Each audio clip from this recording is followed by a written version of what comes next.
الله السميع العليم من الشيطان الرجيم. بسم الله الرحمن الرحيم. السلام عليكم ورحمة الله تعالى وبركاته. Waalaikumsalam warahmatullahi. الحمد لله وكفى والصلاة والسلام على رسوله المصطفى وعلى آله وأصحابه أهل الصدق والوفاء. أما بعد. Bapak sekalian, gimana kabar Bapak sekalian? Alhamdulillah. Kalau di anak-anak kita di SD itu alhamdulillah luar biasa. Allahu Akbar. Lengkap. Alhamdulillah, tentunya tak bosan-bosan saya mengajak kita semuanya untuk senantiasa terus bersyukur pada Allah Subhanahu wa taala yang telah menganugerahkan pada kita semuanya berbagai macam bentuk nikmat. Saking banyaknya nikmat yang diberikan oleh Allah Subhanahu wa taala pada kita semuanya, sampai-sampai hanya untuk menyebut nikmat tersebut kita tidak bisa. Enggak sanggup, enggak bisa. Hasan Al-Basri, Bapak sekalian, beliau pernah diceritakan dalam sebuah riwayat, beliau pernah kedapatan semalaman suntuk itu mengulang-ulang firman Allah Subhanahu wa taala, wa in ta'uddu ni'matallahi la tuhsuha. Ini sering kita dengar ayat ini. Kurang lebih artinya adalah kalau kalian menghitung nikmat Allah, kalian tidak pernah bisa menghitung nikmat tersebut. Diulang-ulang semalaman suntuk. Kemudian ketika paginya beliau Hasan Al-Basri rahimahullah ta'ala ditanya kemudian, wahai Imam, beliau ini imam besar tabi'in, imam besar pada masa beliau. Wahai Imam, kenapa semalaman suntuk mengulang-ulang wa in ta'uddu ni'matallahi la tuhsuha, terus diulang-ulang? Kalau kita bicara qiyamul lailnya para tabi'in salafus saleh itu luar biasa. Mungkin jam 2, jam 1 udah bangun untuk qiyamul lail, untuk tilawah dan seterusnya. Jadi kira-kira berapa kali Imam Hasan Al-Basri mengulang-ulang wa in ta'uddu ni'matallahi la tuhsuha? Ya mungkin ratusan, mungkin ribuan. Enggak hitung sampai subuh. Kalau dulu mungkin ada ayat digital yang bikin alat digital yang di jari, ketahuan berapa itu. Sekarang ada Pak ya? Ada. Maka kadang-kadang jamaah ada yang subhanallah. Ada yang pakai tasbih manual. Tasbih manual. Di sini ada nggak tasbih manual? Ada. Ada yang sudah digital. Insyaallah. Kalau dulu mungkin ada, pakai itu ya beliau. Artinya mungkin ribuan, mungkin sampai tembus ribuan kali beliau ulang ayat itu. Ketika ditanya kenapa kita ulang-ulang, beliau mengatakan ayatnya dalam arti bebasnya. Ayat ini maknanya sangat dalam sekali. Beliau ternyata ketika mengulang ayat itu, dalam satu kali ulangan, beliau kemudian sambil membayangkan satu nikmat Allah Subhanahu wa taala. Wa in ta'uddu ni'matallahi la tuhsuha. Kita bayangkan tadi pagi alhamdulillah bisa sarapan bubur ayam. Alhamdulillah tadi wa in ta'uddu ni'matallahi la tuhsuha. Pas tadi ke sini terakhir bulan lalu itu jalanan masih bolong-bolong. Motor tuh Allah. Tadi alhamdulillah jalannya udah halus, masya Allah, enak banget jalan halus. Itu juga nikmat. Kemudian yang biasanya macet tadi tidak terlalu macet, itu nikmat. Terus dibayangkan kata beliau, rahimahullah taala, satu kali pengulangan itu mewakili setiap nikmat. Sampai kemudian beliau tidak lagi bisa membayangkan nikmat saking banyaknya. Wa in ta'uddu ni'matallahi la tuhsuha. Beliau bilang seperti itu hikmah yang luar biasa kata beliau mentadabburi ayat itu sambil membayangkan semua nikmat yang telah diberikan oleh Allah Subhanahu wa taala.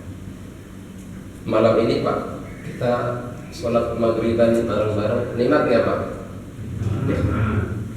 Setelah itu duduk di sini sunnah zikir doa, duduk di sini juga nih nyaman. Insyaallah. Jadi itu sekedar untuk menghitung saja, membayangkan saja, kadang-kadang kita lupa, kadang-kadang kita tidak bisa. Makanya pantas sallallahu alaihi wasallam Nabi kita Muhammad sallallahu alaihi wasallam pernah juga kemudian beliau, ini kisah yang saya kita dengar, beliau sampai gimana Pak, kaki beliau pecah-pecah karena sholat malam. Insyaallah ketika ditanya, kenapa seperti ini ya Rasulullah, apa sampai seperti ini ya Rasulullah? Dan beliau menjawab, afala akunu abdan syakura. Tidak boleh aku menjadi hamba yang bersyukur. Begitu ya banyak nikmat yang diberikan oleh Allah Subhanahu wa taala. Tadi pagi masjid di dekat rumah itu ada kegiatan kajian subuh. Kebetulan pembicaranya seorang dokter praktek di Hermina. Coba tahu di Hermina mana ya? Pokoknya Hermina aja tulisan di CV-nya. Coba tahu Hermina mana. Dokter ini sudah tanda kutip sudah hijrah sepertinya beliau. Dan beliau cerita, saya punya pasien katanya, kaya raya Pak, kaya raya, tetapi ada masalah dalam paru-parunya sampai ketika berobat ke beliau, pasiennya tidak bisa napas, tidak bisa napas, mau punya perlindungan juga repot Pak, tidak bisa napas. Akhirnya diberikan ventilator oleh beliau, ya kemudian diobati, dikasih ventilator dan seterusnya, sampai oksigen dan seterusnya. Dalam satu hari itu hanya untuk napas itu membayar berapa? 14 juta sehari. 14 juta. Di rumah sakit 1 bulan. Tolong dikalikan. Jadi kurang lebih 450 juta hanya untuk bernapas saja. Masya Allah. Itu satu aja tuh Pak, yakni napas saja. Makanya belum lagi bicara yang lain, ada telinga, ada mata, ada tangan, ada kaki. Masya Allah. Allah Subhanahu wa taala begitu luas nikmat yang telah diberikan oleh Allah Subhanahu wa taala kepada kita semua. Hadirin sekalian yang Allah muliakan, bulan lalu kita mengangkat tema tadabbur surah Al-A'la. Tapi waktu itu kita sama sekali belum selesai, baru satu ayat. Karena yang lama mukadimahnya ternyata Pak. Sampai kemudian kita satu ayat waktu itu sabbih isma rabbikal a'la. Sembahlah atau tasbihlah kepada Tuhanmu yang maha tinggi. Hadirin yang Allah muliakan, kita ulang sedikit saja. Ini tasbih ini ya. Bagaimana kemudian kita mensucikan Allah Subhanahu wa taala dalam semua aktivitas kita. Maka kita lihat semua aktivitas yang menandakan kita nunduk, kita manut, kita lemah, itu kita baca tasbih Pak. Allahu Akbar, kita ruku, bacaannya Subhana rabbiyal azim. Maha suci Engkau ya Allah yang maha agung. Kemudian kita sujud setelah itu, bacaannya adalah Subhana rabbiyal Subhan lagi. Jadi semua aktivitas yang menunjukkan kita lemah, kita dhaif, kita bukan siapa-siapa, kita hina, tunduk, bahkan muka menyentuh tanah, bacaannya adalah Subhanallah dengan variasi yang tadi. Subhanarabbiyal a'la, subhanarabbiyal azim, subhanallah, alhamdulillah. Ada lagi bacaan seperti yang lain, karena ada beberapa riwayat ya. Itu menunjukkan semua adalah kita mensucikan Allah Subhanahu wa taala. Sampai kita, kalau saya ingatkan juga cerita pada bulan lalu mengenai Bishr Al-Hafi. Dia nggak lupa sedikit nyambung. Ya. Beliau ini adalah ahli maksiat bahasa kita sekarang. Pokoknya berandal, nggak benar kalau bahasa kita sekarang. Tetapi nanti ujung-ujungnya menjadi guru Imam Ahmad. Imam Ahmad sekarang di mana-mana ada nama beliau. Tetapi gimana? Gimana Bishr Al-Hafi ini sampai menjadi gurunya salah seorang tokoh yang sampai sekarang dikenal oleh semuanya kaum muslimin. Ternyata kisahnya ketika mabuk itu kemudian menemukan secari kertas tulisannya Ar-Rahmanir Rahim. Menurut beberapa riwayat itu adalah potongan bacaan Al-Fatihah. Kemudian beliau bersihkan, beliau kasih parfum, beliau simpan di atas lemari tempat yang tinggi sampai kemudian mimpi, sampai nanti kemudian beliau bertobat dan pada akhirnya menjadi gurunya Imam Ahmad.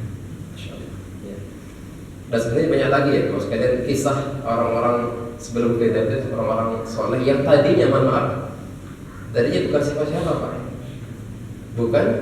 bukan siapa-siapa, belum menjadi apa-apa, tetapi Allah Subhanahu wa Ta'ala berikan hidayah, berikan semacam mimpi yang kemudian berubah 180 derajat. Ada lagi Imam Kisai namanya. Imam Kisai ini Masya Allah salah satu imam dalam ilmu qiraat, bacaan Al-Quran. Kenalkan baca-baca Pak bacaannya. Ada yang kalau dalam Al-Fatihah saja kita biasa bacanya adalah Maliki Yaumiddin. Nanti ada lagi nanti bacaan Maliki Yaumiddin. Kalau kita lagi dengar variasi bacaan yang lain, kita biasanya bacanya Wadduha. Nanti kalau kita belajar lebih jauh lagi ada bacaannya Wadduhi. Itu variasi bacaan. Ada salah seorang imam qiraat namanya Imam Kisai. Beliau ini hadirin mereka Bapak sekalian, mulai sungguh-sungguh belajar ketika usia 40 tahun. 40 tahun. Jadi sebelum 40 tahun beliau penggembala kambing, penggembala domba. Kisahnya ada yang lucu sebenarnya. Ketika sewaktu-waktu beliau menggembala domba itu, kambing itu, ada seorang ibu, ya, seorang ibu-ibu ini menyuruh anaknya ngaji, ya belajar, saya katakan, halaqah Quran, ayo ngaji. Kemudian ibu itu bilang, ngaji nak ngaji, saling marah-marah, ngomel-ngomel ke anaknya, ngaji, jangan sampai nanti kalau kamu tua jadi kayak orang itu tuh, jadi kayak orang itu. Siapa orang itu? Imam Kisai tadi yang hanya penggembala kambing, domba, dan mohon maaf mungkin labelnya waktu itu ya orang bodoh dan seterusnya. Artinya orang bukan siapa-siapa lah. Kemudian Imam Kisai yang waktu itu memang belum menjadi apa-apa, bergumam dalam diri beliau, sial banget ini katanya. Sial sekali, masa aku dicontohkan, maksudnya orang yang jangan sampai seperti itu gitu. Hanya apa yang beliau lakukan setelah kejadian itu, beliau jual semua dombanya, kambingnya, belajar khususnya ilmu qiraat dan beberapa lagi ilmu yang lain, sampai sekarang beliau terkenal dengan Imam Kisai dari salah satu imam qiraat. Berapa Pak? 40 tahun. Baik, hadirin Allah muliakan. Tadi kita kembali sabbih isma rabbikal a'la. Kita diminta untuk mensucikan, mentasbihkan Allah Subhanahu wa ta'ala dari semua, tentunya dari semua dari semua yang tidak pantas, semua yang tidak pantas. Sebenarnya di sini ada kajian mengenai beberapa ayat dalam kitab sebelah. Ngerti Pak ya? Kitab sebelah dulu saya. Itu digambarkan bagaimana kemudian Tuhan itu berantem dan seterusnya. Nah, itu bukan pembahasan kita. Biarlah mereka dengan kitab mereka. Ya, artinya kita sampai harus mensucikan Allah Subhanahu wa taala seperti itu. Sabbihisma rabbikal a'la alladzi khalaqa fasawwa. Allah Subhanahu wa taala yang telah menciptakan lalu menyempurnakan ciptaannya. Insyaallah. Ya. Menurut kita nih Pak, maaf. Belum lama saya dengar seorang ulama, beliau mengatakan ketika kita melihat seseorang yang, mohon maaf, secara fisik mungkin dia kekurangan, artinya mungkin nggak bisa jalan, mungkin tangannya tidak bisa tidak bisa berfungsi senormalnya kita biasanya. Itu gimana Pak kita menilai? Allah Subhanahu wa taala mengatakan laqad khalaqnal insana fi ahsani taqwim. Ini alladzi khalaqa fasawwa. Insyaallah.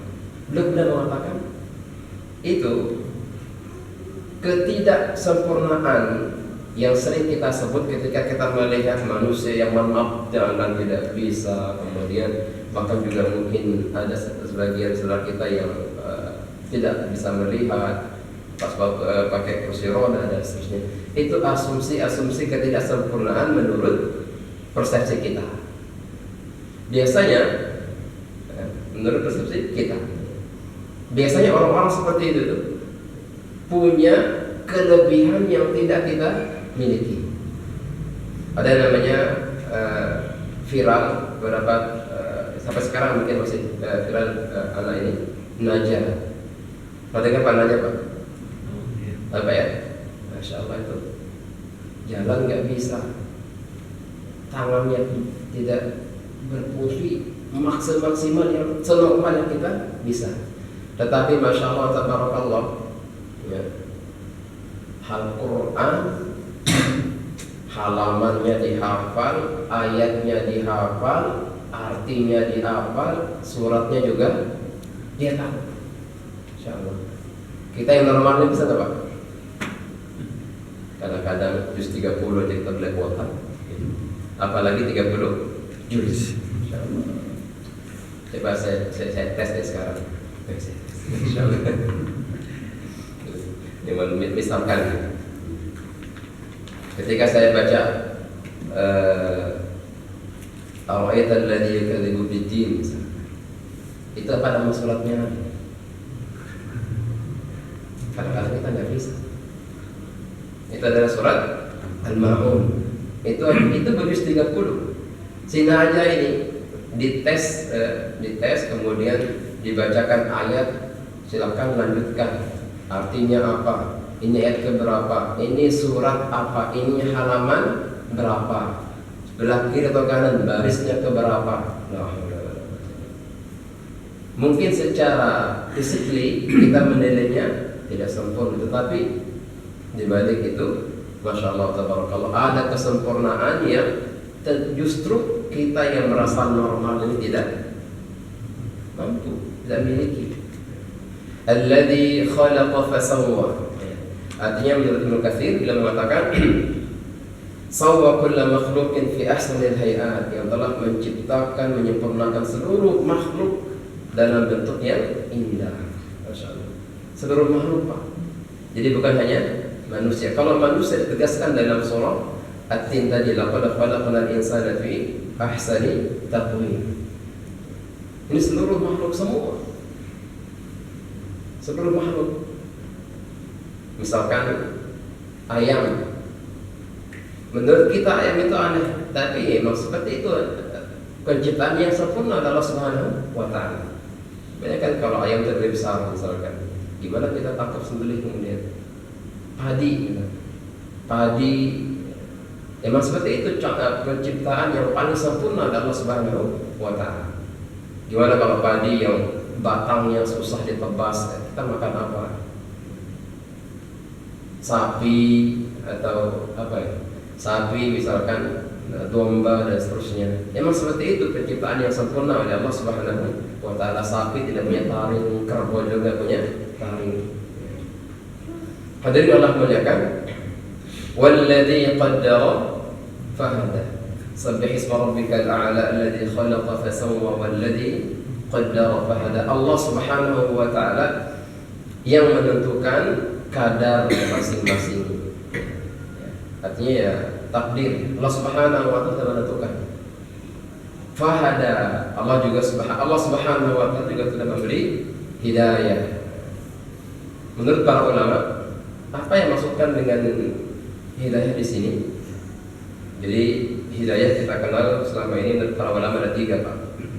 Yang pertama adalah ini yang menurut para ulama dimaksudkan oleh ayat ini adalah hidayah yang pertama, yakni hidayah kauniyah. Hidayah kauniyah atau dalam bahasa lain hidayah fitriyah. Artinya ya hidayah yang sesuai fitrah. Contohnya apa, Pak? Contohnya ya, misalkan ada anak bayi, dia baru lahir sejam 2 jam, dia udah tahu jalur rezeki dari mana. Siapa yang kasih petunjuk bayi? Kita ngomong dia mungkin nggak ngerti. Anak sapi, maaf, contoh anak hewan sapi misalnya atau domba, dia baru lahir beberapa jam, dia udah tahu kemana harus mencari rezeki Allah Subhanahu wa taala. Yang melalui induknya tentunya. Itu disebut dengan hidayah kauniyah. Maka kita juga sama. Ya, kita juga sama. Kalau lapar ya harus makan, kalau haus harus minum. Ya kita tahu semua itu. Hidayah kauniyah. Bahkan mohon maaf, termasuk juga aktivitas seksual, ya, aktivitas seksual suami istri. Udah tahu kita, tanpa belajar dari film-film yang nggak benar pun sudah tahu. Mohon maaf, itu maksud saya. Memang sudah ditunjuknya seperti itu. Jadi tidak perlu mau kenapa nonton begini, belajar gaya misalnya. Enggak. Karena kita secara naluri sudah tahu seperti itu. Allah Subhanahu wa taala kemudian menciptakan kita. Seperti kalau makan kita harus tahu apa?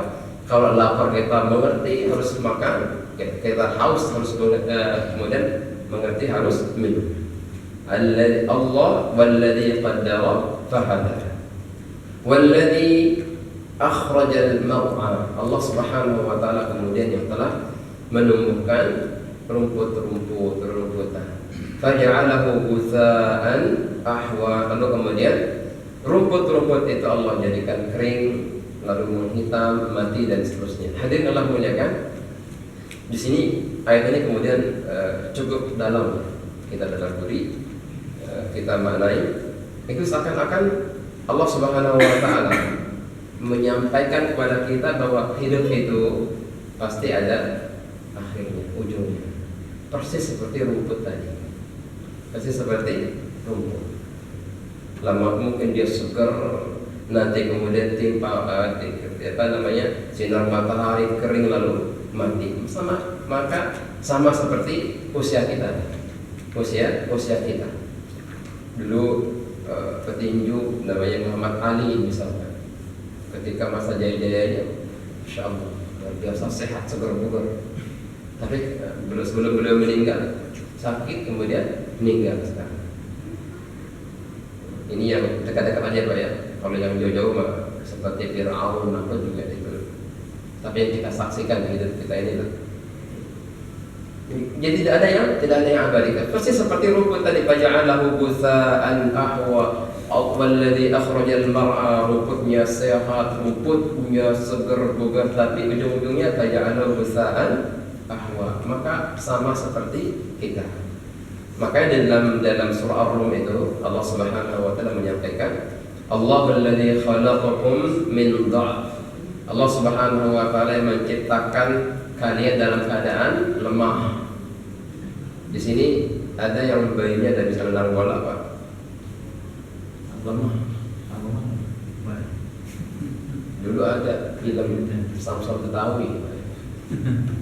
Dulu kecil saya tontonnya film ini. Dengan filmnya. Artinya bayi sehebat apapun Nabi Nabi Isa bisa bicara ketika bayinya, tetap dia seorang bayi. Sehebat atau sefantastik apapun kisah seorang bayi yang bicara ketika Nabi Yusuf difitnah, tetap aja seorang bayi, lemah. Maka kita juga sama, lemah, dha'af. Tetapi kata Allah Subhanahu wa taala, "Tsumma ja'ala min ba'di dha'fin quwwah." Setelah lemah, kemudian lama-lama dia menjadi kuat, menjadi fisiknya sudah sempurna, kuat,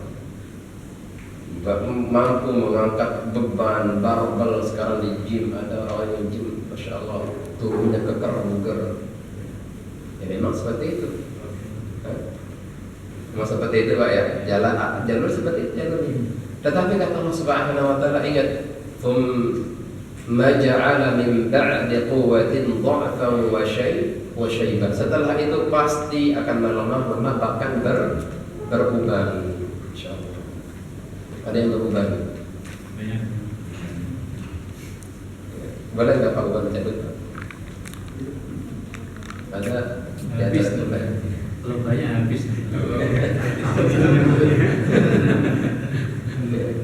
Kalau dalam agama kita adalah hadis mengatakan Rasul melarang ya mencabut uban. Beliau sampaikan karena itu nanti menjadi cahaya bagi seorang muslim pada hari kiamat. Banyak lumayan. Ya. Tapi kalau disemir, boleh nggak Pak? Boleh. Boleh ya Pak ya? Selain itu. Selain hitam, insyaallah selain hitam. Saya agak banyak. Saya semua. Saya berbeban semir merah gitu. Kenapa loh? Ya. Tapi waktu alam bos kalian, mungkin hikmahnya adalah ketika kita nyiramin, begitu melihat uban itu jadi kita oh saya misalkan sudah berumur. Kalau alam itu mungkin hikmahnya ketika kita bercermin di rumah, masya Allah sudah mulai tumbuh uban, berarti ya gak lama lagi gitu. Maksudnya ya bagaimana kita memaksimalkan diri kita dalam ibadah, dalam ibadah. Jadi itu seperti itu memang alur cerita kita di dunia ini. Tadinya lemah, tak bisa apa-apa, bayi tadi balita, bahkan bayi rentan sakit seperti ya yang kita rasakan selama ini. Setahun di bawah setahun biasanya rentan sakit, dikit-dikit pilek, dikit-dikit demam. Kalau bahasa ibu kita dulu mah demam, kalau bisa berdiri, bisa jalan, gigi tumbuh dan seterusnya, rentan. Kemudian setelah lemah jadi kuat tadi itu, kemudian fisiknya masya Allah tabarakallah ya, kekar bugar ya. Kemudian tetapi kekar bugar tidak menjamin berumur panjang pastinya, sebagaimana kita sering saksikan dalam hidup kita. Kemudian dia lemah lagi, kemudian berubah. Hadirlah muliakan. Biasanya ketika kita lemah, tua itu, maka ada agak minus juga ibadah kita, agak bermasalah juga kita dalam ibadah. Malah misalkan ada orang yang sudah tua, umurnya sudah sampai 90 tahun misalkan, jalan pun nggak bisa, harus dibawa dengan kursi roda. Bahkan mohon maaf, hanya untuk BAK, BAB pun bermasalah, harus dibantu oleh apa namanya, Pempos dan seterusnya. Karena emang sudah lemah banget. Bagaimana kemudian kita menyikapi sebelum nanti kita sampai pada usia itu? Kalaupun Allah Subhanahu wa takdirkan seperti itu. Ingat tadi sudah disampaikan pada kita semuanya surah At-Tin, laqad khalaqnal insana fi ahsani taqwim, thumma radadnahu asfala safilin illa alladhina amanu wa 'amilus salihati falahum ajrun ghayr. Kalau kita secara bahasa kita artikan ayat ini, sungguh manusia, Allah Subhanahu wa taala, kami kata Allah telah menciptakan manusia dalam bentuk yang sangat-sangat sempurna. Kemudian kami kembalikan dia ke asfalas safilin. Disinilah kemudian perbedaan pendapat pada para ulama. Ada yang mengatakan, oh dia dikembalikan ke tempat yang hina, neraka.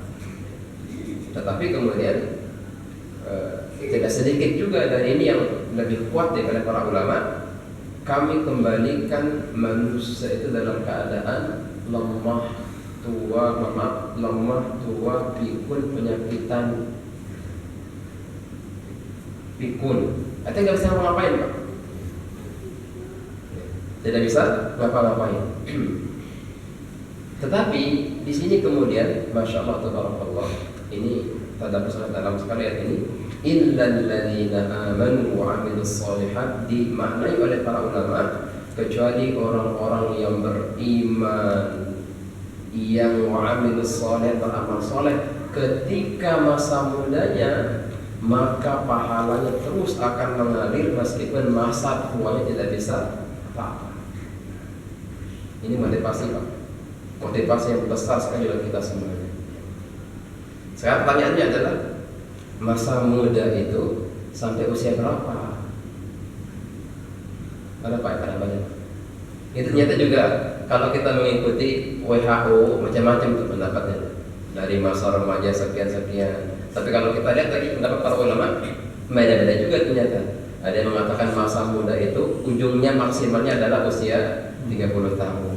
Ada yang mengatakan ujungnya adalah 40 tahun. Ada yang mengatakan 51 tahun.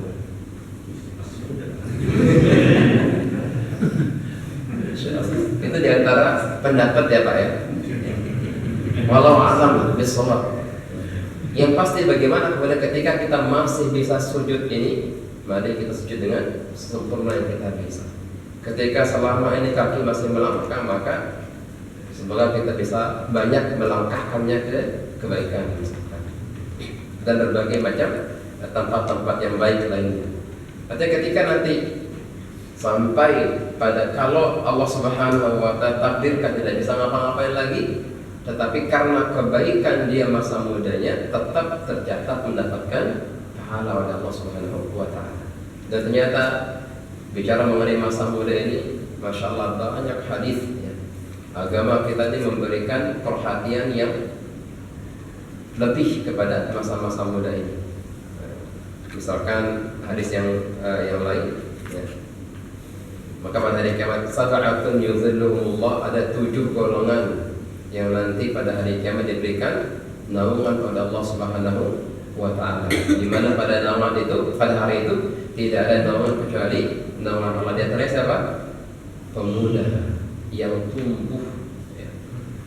Artinya ketika masa mudanya diisi dengan kebaikan.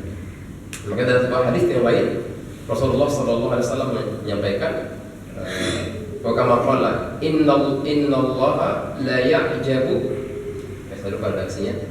Pasti artinya adalah, kurang lebih artinya adalah Allah Subhanahu wa taala itu takjub, Pak. Takjub dengan anak-anak muda yang bisa, masya Allah, sholatnya tuh tepat waktu. Artinya secara keislaman itu prakteknya masya Allah hampir-hampir sempurna. Hampir-hampir sempurna.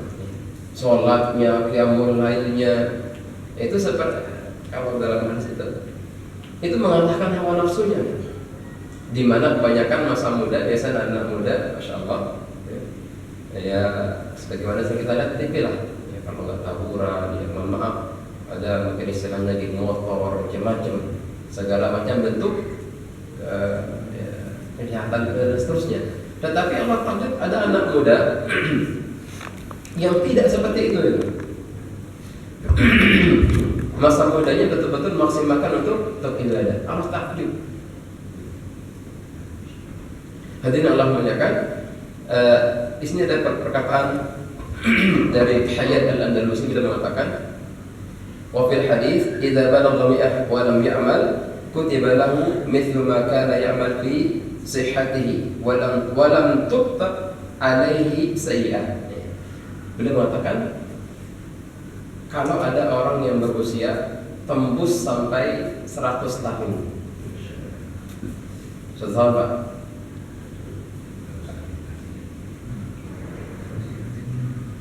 Walau ya'mal, karena sudah 100 tahun kita bayangnya bisa apa-apa, tua sekali. Pastinya susah untuk beramal, nggak bisa ngapa-ngapain, bahkan lupa juga, pikun juga mungkin. Ya. Kata beliau, maka dituliskan itu ya, kebaikan-kebaikannya selama kebaikan itu dulu dia lakukan dalam sehatnya, Jadi kalau maksud juga konteks ini, ketika ada orang yang mohon maaf sudah sakit, dia mungkin masih muda. Kalau bilangan tahun dia masih muda, 50-an masih muda. Tapi dia diuji oleh sakit yang Masya Allah, dan sakitnya itu udah nggak bisa ngapa-ngapain, ya tetap tidur aja. Maka boleh jadi pahalanya terus mengalir karena ketika sehatnya dia ahli ibadah. Ketika sehatnya dia Masya Allah ahli tilawah. Ini juga menjadi motivasi besar bagi kita semuanya. Tadi Allah menyatakan, dan satu lagi, illal ladzina amanu, kecuali orang-orang yang beriman tadi. Oleh Ibnu Mas'ud, oleh Ibnu Abbas, dia mengatakan, menafsirkan amanu di situ adalah alladzina qara'ul Qur'an, orang-orang yang membaca Al-Qur'an. Dia mengatakan orang-orang yang membaca Al-Qur'an itu, ya, ini pendapat ya para ulama. Dan mengatakan orang-orang yang rajin membaca Al-Qur'an itu tidak akan diselamatkan oleh Allah Subhanahu wa taala dari keadaan yang asfala safilin tadi. Jadi kita sampaikan tsumma radadnahu asfala safilin, kami kembalikan dia ke dalam keadaan lemah, tua, pikun, penyakitan. Menurut Ibnu Abbas, orang-orang yang rajin membaca Al-Qur'an potensi besar diselamatkan oleh Allah Subhanahu wa taala dari keadaan tadi. Makanya kita rajin-rajin membaca Al-Qur'an Bapak sekalian. Dari Ibnu Abbas selamat nih orang seperti ini, orang-orang yang rajin berta'ammul, interaksi bersama Al-Qur'an. Walau ala hikmahnya apa, tapi kalau kita lihat kemudian ilmu kesehatan modern saat ini ya. Jadi orang-orang yang suka membaca Pak, membaca ini Pak ya, dia suka baca apapun, dia kemudian pikirannya, akalnya akan terlatih karena sudah biasa, ya dipakai, terbiasa dipakai, baca dan seterusnya. Maka sampai tua juga akalnya akan terjaga. Walau ada hubungannya ya, dengan perkataan Ibnu Abbas tadi, orang-orang yang memang membaca Al-Qur'an, rajin sekali membaca Al-Qur'an, maka akalnya juga akan terjaga. Tetapi kita diskusikan lagi nanti di sini, bagaimana bacaan, sifat bacaan itu, apakah hanya, mohon maaf, hanya baca-baca saja tanpa memahami maknanya, tanpa ditadabburi, tanpa dipikirkan dan seterusnya. Ini juga menjadi pembahasan yang lain pastinya ya. Menjadi pembahasan yang lain. Karena bicara mengenai tadabbur ini, seperti Allah muliakan, tadi di awal disampaikan bahwa Hasan al-Basri mengulang-ulang ayat wa in ta'uddu ni'matallahi la tuhsuha. Banyak lagi kisah-kisah yang lain para salafus saleh itu. Menurut Imam Nawawi menyampaikan ada sekelompok dulu, ada sekelompok salafus saleh itu kalau qiyamul lail Pak jamaah, kalau mereka qiyamul lail bacanya satu ayat aja bacanya. Ada yang disebutkan ada yang hanya membaca idza zulzilatil ardu zilzalaha, satu aja Pak, terus diulang-ulang sampai pagi. Ada yang kedapatan membaca alhaakumut takatsur sampai pagi. Tetapi kemudian ya, kita perlu diskusikan lagi.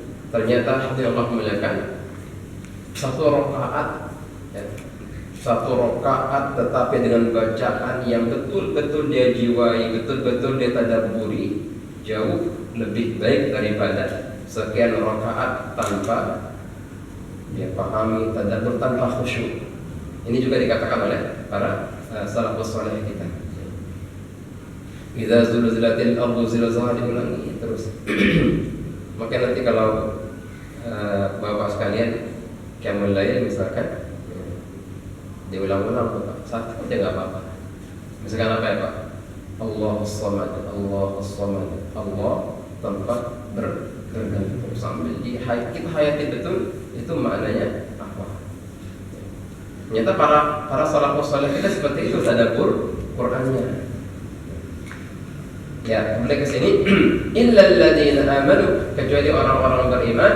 Ibnu Abbas menafsirkannya dengan kecuali orang-orang yang membaca Al-Quran, potensi besar diselamatkan oleh Allah Subhanahu wa Ta'ala dari pikun tadi, lemah akal pada masa tuanya.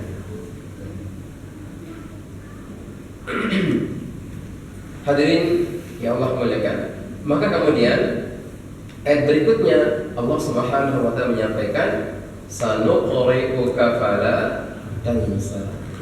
Ini juga berkaitan dengan Al-Quran.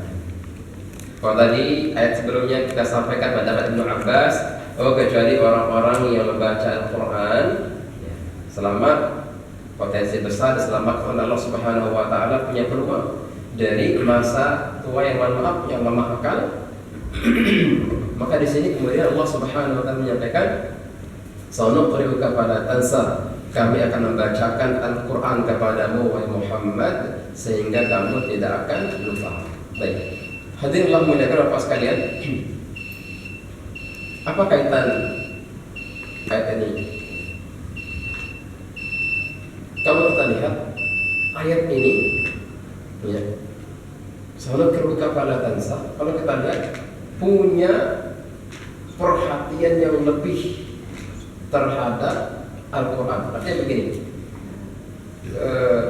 di sini yang membacakan Al-Quran kepada Nabi siapa Pak?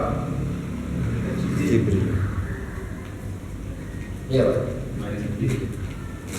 Di ayat ini Pak, sanuqri'uka fala tansa. Kami akan membacakan kepada Al-Quran.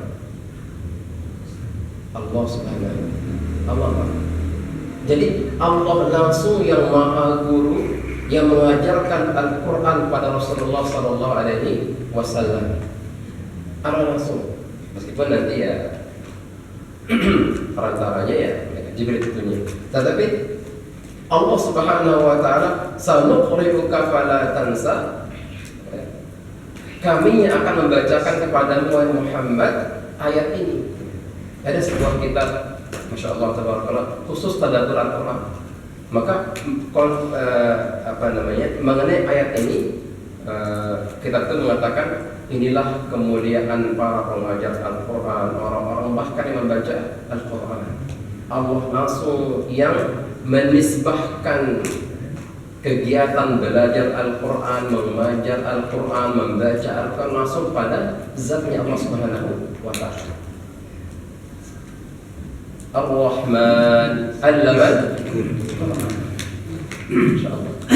Ar-Rahman Allah Al-Quran. Allah Subhanahu wa Ta'ala langsung ya mengajarkan Al-Quran. Maka hadirin Allah muliakan Bapak sekalian, kita juga harus punya perhatian yang lebih lah terhadap proses pengajaran Al-Quran. Baik kita yang belajar ataupun kita memudahkan generasi setelah kita ini belajar. Entah menghadirkan guru-guru yang kompeten, entah kemudian kita juga termotivasi terus belajar Al-Quran. Ini juga menjadi perhatian kita. Sanuqri'uka fala tansa. Artinya Allah Subhanahu wa Ta'ala langsung menisbahkan amalan, aktivitas belajar, mengajar, membaca Al-Quran itu dengan zatnya Allah Subhanahu wa Ta'ala sendiri yang Maha Suci. Tidak pakai perantara di sini. Tidak pakai perantara. Padahal tadi kita tahu yang mengajar Nabi menyampaikan wahyu malaikat Jibril, bahkan sampai setiap Ramadan malaikat Jibril talaki, menyimak lagi, mengulang lagi, merojaah dan seterusnya. Tetapi dalam ayat ini langsung dinisbahkan kepada Allah Subhanahu wa taala. Maka aktivitas belajar Al-Quran, membaca Al-Quran, aktivitas yang luar biasa. Hadirin Allah muliakan,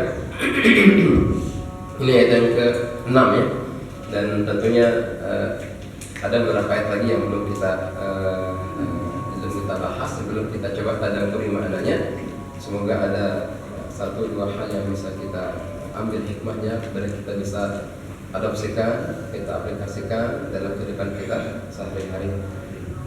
Dan mohon maaf jika ada kurang bersahabat, kurang berkenan. Subhanakallahumma wa bihamdika, asyhadu an la ilaha illa anta